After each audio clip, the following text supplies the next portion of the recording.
Hey folks, welcome back to About 12 Acres. Today we're talking chickens. There's nothing more fun than having chickens in your backyard and watching them grow. Over the last couple of weeks, I've been building a chicken coop. Let's take a look back at all the steps that I took to get there. So when I picked this spot, I didn't actually know how much area that I would have for the chicken coop. I just knew that there was a lot of bushes that we needed to get rid of. So I started with pulling them out, using the old choke method, using a tow rope around the stem of the bush itself, and the tractor would pull it out just like butter.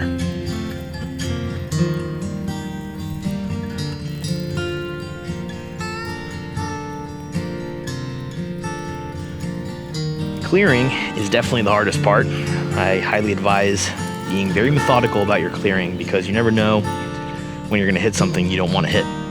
In this area in particular, I have an underground tank, propane tank buried. I also have a couple of electrical lines running down towards the lake that I didn't want to hit. So I had to limit myself with the use of the tractor, just pulling. Normally I would get in there and shred it all up. But like I said, there was a lot to watch out for.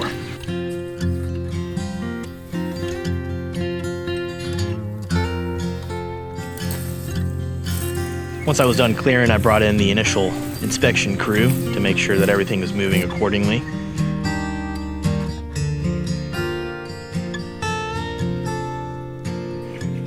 I bought these materials with a general idea of how big I wanted to build this. I wanted to do as little cutting as possible, so I got what would fit in my truck, which are 2x4s, and I started putting together a rudimentary box.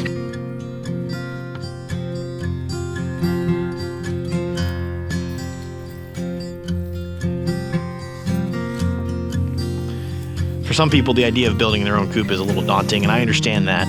But don't be afraid to try. Chickens really don't require that much luxury. You can get away with a lot. As long as they're safe and enclosed and predators can't get in, you can call a lot of things a chicken coop that weren't intended to be a chicken coop.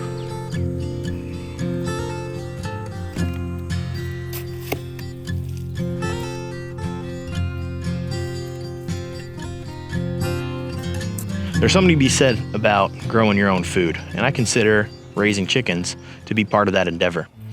Not only do they produce eggs, but you could eat them if push came to shove.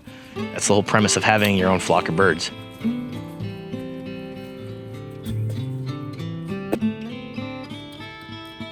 The times we're living in are pretty unpredictable, and I want to control my supply of food as much as possible.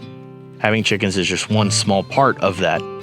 You can consider growing your own garden, consider doing a community garden with your neighbors, just being a little bit more self-sufficient all around. I think that we should all strive to be as independent as possible. And again, having chickens is just one way to do that.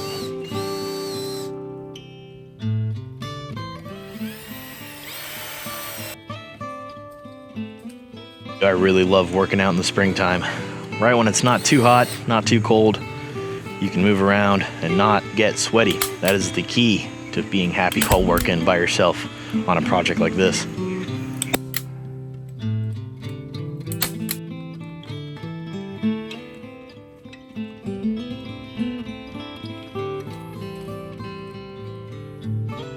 When you're building your chicken coop, you want it to be as predator-proof as possible. So for the bottom of the coop, I stapled in and sandwiched a sheet of textile fabric. This stuff is a lot tougher than chicken wire is. It's a lot harder to rip. Any predators that want to come in and scratch at the coop itself probably will not get through it. It has to be like a bear or something to rip that stuff. At the top, we do have chicken wire, but ground level is going to be more important than slightly above.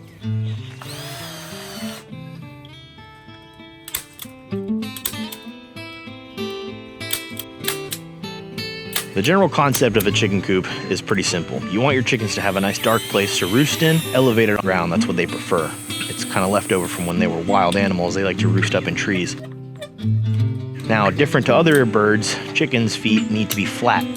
So inside the coop, I'm setting up as many flat areas for them to sit down and nestle together.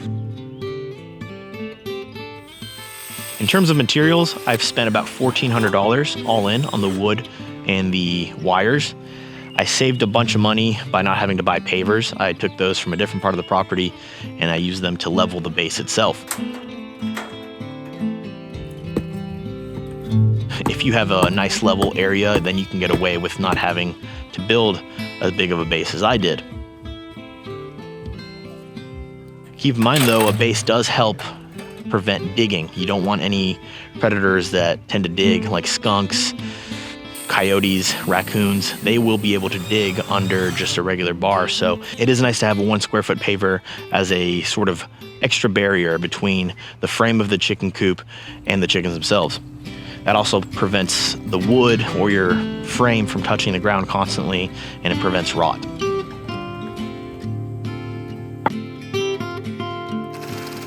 One of the things you need to consider is the square footage each bird gets within your chicken coop. I usually like to give about 4 square feet per bird. That gives them breathing room, area to spread their wings a little bit, and not get on top of each other. Chickens will turn very aggressive towards one another if they are kept too close and competition starts running high. They'll start pecking each other, they'll start pulling feathers, and the animals tend to do poorly in those conditions. Tell you what, working on this chicken coop, moving metal pieces around is difficult work. Try not to do it by yourself. I got help where I could.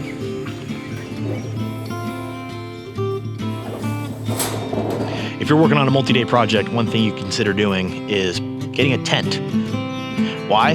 Because if you just want to store your tools for the following day or whenever you're going to come back to, and it's kind of annoying lugging them back and forth from wherever you normally store them, a tool tent allows you to keep all the tools you're using nice and organized next to where you're working for several days at a time, and then when you're done, you just pack it up and take it away. Inside the chicken coop, just to mitigate some of the mud, I spread some hay. I'm going to take that all out in just the next couple of days, and I'm going to be replacing it with construction sand. Construction sand is a lot easier to clean up. It's a lot better for your chickens to be in. It mitigates mites. It mitigates a lot of foot conditions that chickens are prone to. But to avoid getting all muddy while I was working inside the coop, I spread some hay down. The chickens love rustling around in it. They pick food through it. Little bugs get in there. So it's not all bad. Hay has been used for thousands of years for a reason. It's pretty good to have. There are a lot of coop designs out there that claim to be easy to clean or easy to build or both. And I tell you, they're not. So when you're building your coop, just keep cleanliness at the forefront of your design. You want to make it as easy as possible to clean quickly and efficiently to prevent any sort of infection and mites and other conditions that chickens are prone to getting. I had my buddy John come by for a couple of days, and while he was here, he helped me cut a few pieces, and we put the door on the side of the coop to make it easy to open and close so that I can clean that area out. In that area, I have pine shavings. Chickens love rustling in there.